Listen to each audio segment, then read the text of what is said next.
जय जगन्नाथ। पीएम आवास बा प्रधानमंत्री आवास घर को लेकिन वर्तमान जहाँ किसी बड़ अपडेट आसूची आपण माने समस्ते जमिति धीरे धीरे खबर पाइबे कि प्रधानमंत्री आवास घर योजना रे प्रधानमंत्री आवास ग्रामीण योजना रे आपण मानकु खूब शीघ्र घर मिलवा पाई जाउची। पाखापाखि 10 लाख घर खूब शीघ्र मिल जिवो प्रथम पर्याय रे। आ सबुठु बड़ कथा कि बाकी तक पर्याय 2 रु 3 मास मध्य कंप्लीट हो जिवो। ता माने पाखापाखि 4 रु 5 मास मध्य 30 रु 35 लाख घर मध्य बंटन हो जिवो। किंतु केबेठारु आरंभ हेबो आ प्रथमे को माने पाइबे सबुठु बड़ कथा कि सहरी रे वर्तमान तो दिया जाउची किंतु ग्रामीण वर्तमान आरंभ हेई नाही।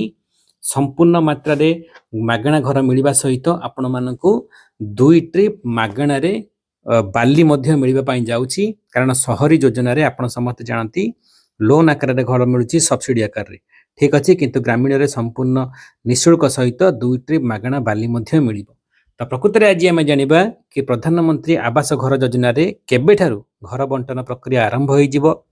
जो 10 लाख हिताधिकारी माने पाइबे प्रथमे को माने पाइबे ता सहित 35 लाख रु 40 लाख जो घर बंटन हबो ताहा मध्य केबे सुधा कंप्लीट हेई जिवो। आउ आपण माने कोनोसी भी जिल्ला माने करे रहउतले केबे सुधा आपण माने घर पाई सारिथिबे। आउ को माने घर पाइबार वंचित रहिबे बा कटि जिवे। कारण एआई बा आर्टिफिशियल इंटेलिजेंस को जेहेतु इंटीग्रेट करा जायछि सेति पई बहु हिताधिकारी माने मध्य कटि जाई पारंती। तो को माने कटिबे, को माने पाइबे, को माने बाद पड़िबे, ए सब को जानिबा पई निश्चित वीडियो को शेष जाई देखिबा सहित एबे ही मने करी वीडियो को समस्त गोटे गोटे लाइक कर दियंतु। नुआ करी आज चैनल आसीथिले चैनल सब्सक्राइब करी पाखरा सतबा घंटी मध्य ऑल करी रखंतु। एथि पई प्रधानमंत्री आवास पाखरु नै कि आपणकर मुख्यमंत्री अंत्योदय योजना, पीएम किसान पाखरु नै कि सीएम किसान, सुभद्रा योजना पाखरु नै कि सबु जाक सरकारी योजना रो सबुठरो फास्ट आ सठिक अपडेट सदा सर्वदा आपण माने ए अमलानेक चैनल माध्यम रे पाई परिबे। डेरी न करी आरंभ करिबा कोन एबे बे जा किछि बड़ लेटेस्ट अपडेट आसुछि ओडिशा सरकार तरफ विशेष सूत्र जा किछि बड़ अपडेट आसुछि कि आपण माने जो अपेक्षा करिकि बसी छंती गत वर्षे हैला वर्षर ऊर्ध हो गलानी आपण माने अप्लाई करिसंती किंतु वर्षे पाखापाखि हे जिवो आपण माने अपेक्षा करिसंती। गत वर्ष 2025 मसिया मार्च 31 तारिख लास्ट डेट थिला। आपण माने समस्त आवेदन करिथिबे परे परे धीरे धीरे एप्रिल मे मास पर्यंत ताको एक्सटेंशन मध्य करा जाइथिला, ठीक अछि। एहारी मध्य उत्कर्ष ओडिशा कनक्लेव हेइथिला। आपण मने पकांतु मुख्यमंत्री निजे आसी कि कहिथिले कि 6 रु 6.5 लाख आहुरी अधिक घर जो माने पूर्व सरकार समय रे वंचित रहिथिले सेमानक ना को सेमानक लिस्ट को ओडिशा सरकार केंद्र पाखकु पठै नथिले केंद्र सरकार पाखकु जोथि पई कि सेमाने योग्य हेइथै मध्य सेमाने घर पाइबार वंचित रहिचंती। सेमाने पूर्व सरकार समय रे सेमानकु घर दिया जाई नाही। जो मानक कि ए वर्ष भारतीय जनता पार्टी सरकार सेमानक लिस्ट को केंद्र सरकार पाखकु पठै दिया जायछि, अनुमोदन मिल जायछि, सेमानक मध्य घर मिलवा पई जाउछि। ए कथा मुख्यमंत्री निजे उत्कर्ष ओडिशा कनक्लेव रे कहिथिले। ता परे परे आपण माने समस्त जानती जहा एक खुशीर मेसेज आसी कि पहुंचिला कोन ना जति कि भी कोटा अनुसार घर मिलवा कथा आम ओडिशा रे आहुरी 6 रु 6.5 लाख घर मिल जिवो। जो माने कि प्रथम रु पाइबा कथा वंचित होई रहिथिले पूर्व सरकार समय रु जहा कि भारतीय जनता पार्टी रा मुख्यमंत्री कहिबा कथा, ठीक अछि। अच्छा, किंतु एहारी मध्य आउ एक नुआ योजना आसिला जो थरे कि बहु कैटेगरी गुडी को शामिल करा गला। जेमिति कि आपनकर मुख्यमंत्री अंत्योदय योजना अधीन रे जंगल जमी रे जो माने रहउतबे किंबा जहा पाखर जमी पट्टा नथिबो किंबा आपनकर विभिन्न कैटेगरी रे शामिल करा गला जोटा कि पीएम आवास कैटेगरी नाही। जो माने जातीय पुरस्कार पाइथिबे, जातीय क्रीडा रे भाग नैथिबे किंबा आपनकर जो जरा जरा अवस्था रे रहिथिबे, जदि कोनोसी बड़ रोगी हेथिबे किंबा विधवा माँ भौणी होंतु किंबा जो आपनकर नेशनल आईडी पाखर विभिन्न कैटेगरी जहाँ पाखर जमी भी नाही गोटे गोटे जंगल जमी जो माने रहउछंती गोटे गोटे कॉलोनी मध्य करिक दिया जिवो। एमिति विभिन्न क्राइटेरिया को नेकी अंत्योदय घर योजना आरंभ करा गला जो थरे कि प्रधानमंत्री मोदी जी निजे ओडिशा आसीथिले। हमर जो मुख्यमंत्री वर्ष पुराणी रे सरकार हेबार वर्ष पुराणी रे सेइथिरे 50,000 घर बांटिकी गले। ता परे परे पुणी 50,000 घर मध्य जो हमर मुख्यमंत्री अंत्योदय योजना रे बंटन हे गला। किंतु ए सब कहिबार माने पीएम आवास आवेदन कला पाखरु नै कि एजाय गोटे घर मिलिला नाही किंतु 1 लाख रु ऊर्ध्व घर मिली सलानी अंत्योदय घर योजना रे, ठीक अछि। अच्छा, वर्तमान सबुठ बड़ कथा कि पीएम आवास घर मिलिबो जदि केबे मिलिबो कारण कुहा गला नवेम्बर मास रे मिलिबो, ଫେଜ୍ ୱାଇଜ୍ ମିଳିବ। ନଭେମ୍ବର ଗଲା, ତାପରେ କୁହାଗଲା ଡିସେମ୍ବରରେ ମିଳିବ, ଡିସେମ୍ବର ବି ଗଲା। ପୁଣି ମନ୍ତ୍ରୀ କହିଲେ ଜାନୁଆରୀ ସୁଦ୍ଧା ନିଶ୍ଚିତ ମିଳିଯିବ, କିଛି ତ୍ରୁଟି ଥିଲା ସେଥିପାଇଁ ଡେରି ହେଉଥିଲା। ଜାନୁଆରୀ ସୁଦ୍ଧା 10 ଲକ୍ଷ ଘର ଆଗେ ବଣ୍ଟନ କରାଯିବ। ଜାନୁଆରୀ ଗଲା, ଫେବୃଆରୀ ଗଲା, ମାର୍ଚ୍ଚ ଗଲା, ଏପ୍ରିଲ ଗଲା, ମେ ମଧ୍ୟ ସରିବା ପାଇଁ ବସିଲା। ଜାଣିକି ରଖନ୍ତୁ ଘର ଏଯାଏଁ ମିଳିଲା ନାହିଁ। କିନ୍ତୁ ଆପଣମାନେ ସମସ୍ତେ ଖୁବ୍ ଶୀଘ୍ର ଘର ପାଇବେ। କାହିଁକି ନା ସରକାର ଆପଣମାନଙ୍କୁ ନିଶ୍ଚିତ ଏଥର ଘର ଦେବା ପାଇଁ ଯାଉଛନ୍ତି। ଆଉ ସରକାର ଆପଣମାନଙ୍କ ପାଖକୁ ସମୟ ନେଇପାରିବେ ନାହିଁ। ଚାହିଁଲେ ବି ସରକାର ଆପଣମାନଙ୍କ ଘର ଆଉ ଅଟକେଇ ପାରିବେ ନାହିଁ, କାରଣ ସରକାର ଏଇ ସମୟକୁ ଅପେକ୍ଷା କରିଥିଲେ ଆପଣମାନଙ୍କୁ ଯେଉଁ ସମୟରେ ଘର ବଣ୍ଟନ କଲେ ସେମାନଙ୍କର ଲାଭ ହେବ। ଠିକ୍ ଅଛି, କେବଳ ଭାରତୀୟ ଜନତା ପାର୍ଟିର ସରକାର ନୁହେଁ, ଯେ କୌଣସି ବି ସରକାର ଥିଲେ ସେ ସେଇଆ କରିଥାନ୍ତି। କଂଗ୍ରେସ ସରକାର ହୁଅନ୍ତୁ କିମ୍ବା ବିଜେଡି ସରକାର ହୁଅନ୍ତୁ।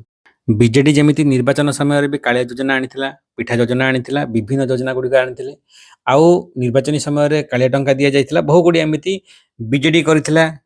କଂଗ୍ରେସ ମଧ୍ୟ, କଂଗ୍ରେସ ଶାସିତ ରାଜ୍ୟମାନଙ୍କରେ ସେମିତି ହେଉଛି। ବର୍ତ୍ତମାନ ଭାରତୀୟ ଜନତା ପାର୍ଟିର ଆବଶ୍ୟକ ପଡ଼ିଛି କେତେବେଳେ? ବର୍ତ୍ତମାନ ଆଗକୁ ନିର୍ବାଚନ ଆସୁଛି। କ'ଣ ନିର୍ବାଚନ? ଦୁଇଟି ରାଜ୍ୟସ୍ତରୀୟ ନିର୍ବାଚନ ବା ସାରା ରାଜ୍ୟରେ ନିର୍ବାଚନ ହେବ। ଆପଣଙ୍କର ପଞ୍ଚାୟତ ନିର୍ବାଚନ ଆଉ ପୌର ନିର୍ବାଚନ। ଠିକ୍ ଅଛି, ଗ୍ରାମୀଣ ଅଧୀନରେ 30-35 ଲକ୍ଷ ଘର ଦିଆଯିବ।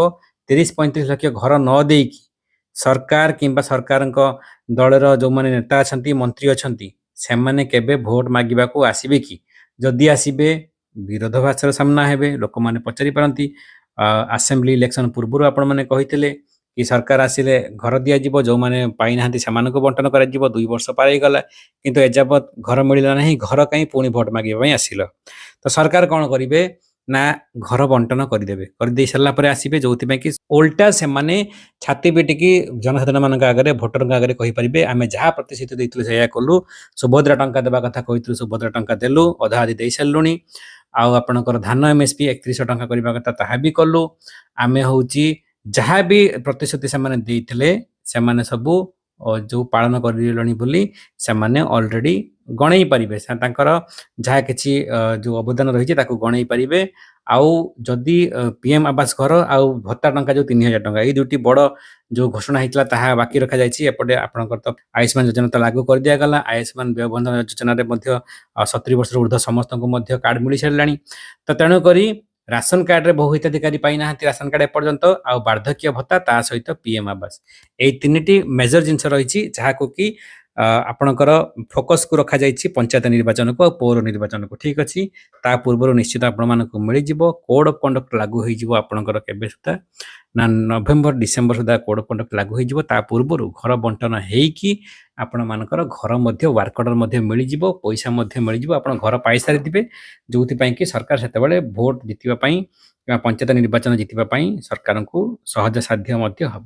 କଥା ରହିଲା କେଉଁମାନେ କଟିଯିବେ। ଦେଖନ୍ତୁ AI ବା ଆର୍ଟିଫିସିଆଲ ଇଣ୍ଟେଲିଜେନ୍ସକୁ ଯେହେତୁ ଇଣ୍ଟିଗ୍ରେଟ୍ କରାଯାଇଛି, ସେଥିପାଇଁ ଯଦି ଅତ୍ୟଧିକ ଧନୀ ଶ୍ରେଣୀର ଯେଉଁମାନେ ହେଇଥିବେ ସେ ସରକାରୀ ଚାକିରି ନ କରିଥାନ୍ତୁ କି ଆପଣଙ୍କର ଟ୍ୟାକ୍ସ ପେ ନ ହେଇଥାନ୍ତୁ କି ଯେଉଁ ଆପଣଙ୍କର 4 ଚକିଆ ଯାନ ନଥାଉ, ତାପରେ ବି ଯଦି ଅଧିକ ଧନୀ ଶ୍ରେଣୀର ହେଇଥିବ, ବହୁ ବ୍ୟବସାୟୀ ଅଛନ୍ତି, ବହୁ ଚାକିରି କରିଛନ୍ତି, ପ୍ରାଇଭେଟରେ 80,000 90,000 ଦରମା ପାଉଛନ୍ତି, କିନ୍ତୁ ସେମାନେ ନା ଟ୍ୟାକ୍ସ ଦେଉଛନ୍ତି, ଯେହେତୁ ଲକ୍ଷ ଟଙ୍କା ତଳକୁ ଟ୍ୟାକ୍ସ ନାହିଁ, ଟ୍ୟାକ୍ସ ଦେଉଛନ୍ତି ନା ସେମାନେ ଟ୍ୟାକ୍ସ ଦେଉଛନ୍ତି, ନା ସେମାନଙ୍କ ପାଖରେ 4 ଚକିଆ ଯାନ ଅଛି, ନା ସେମାନେ ସରକାରୀ ଚାକିରି କରିଛନ୍ତି। ସେଥିପାଇଁ କିଛି ଡାଟା ନାହିଁ। ତ AI ଏମାନଙ୍କୁ ଧରିବ, ଏମାନେ ଘର ପାଇବାରୁ ବଞ୍ଚିତ ମଧ୍ୟ ରହିପାରନ୍ତି। କିନ୍ତୁ ଏଥର ଟିକେ ସମ୍ଭାବନା କମ୍ ଅଛି, ଏମାନଙ୍କୁ ସବୁ କଟାଯାଇ ନପାରେ କାରଣ ଆଗକୁ ନିର୍ବାଚନ ଆସୁଛି। ଠିକ୍ ଅଛି, କିନ୍ତୁ ଯେଉଁମାନେ ସରକାରୀ ଚାକିରି କରିଥିବେ, ଟ୍ୟାକ୍ସ ପେ ହେଇଥିବେ, 4 ଚକିଆ ଯାନ ନିଜ ନାଁରେ କରିଥିବେ, ଅଧିକ ଜମି ଥିବ, ଏସବୁ ଘର ପାଇବାରୁ ବଞ୍ଚିତ ହେଇଯାଇପାରନ୍ତି।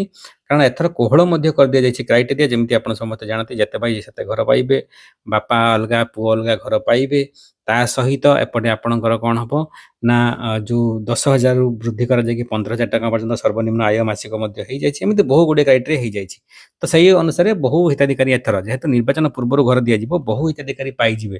ଆପଣମାନେ ଯଦି ଟେନସନ୍ ଥିବେ ମିଳିବ କି ନାହିଁ, ଯଦି ଯେହେତୁ ନିର୍ବାଚନ ପୂର୍ବରୁ ଦିଆଯାଉଛି ସରକାର କାହାକୁ ଅସନ୍ତୁଷ୍ଟ କରିବା ପାଇଁ ଚାହିଁବେ ନାହିଁ। ବହୁ ଲୋକ, ଲକ୍ଷାଧିକ ଲୋକ ଘର ମଧ୍ୟ ପାଇବେ।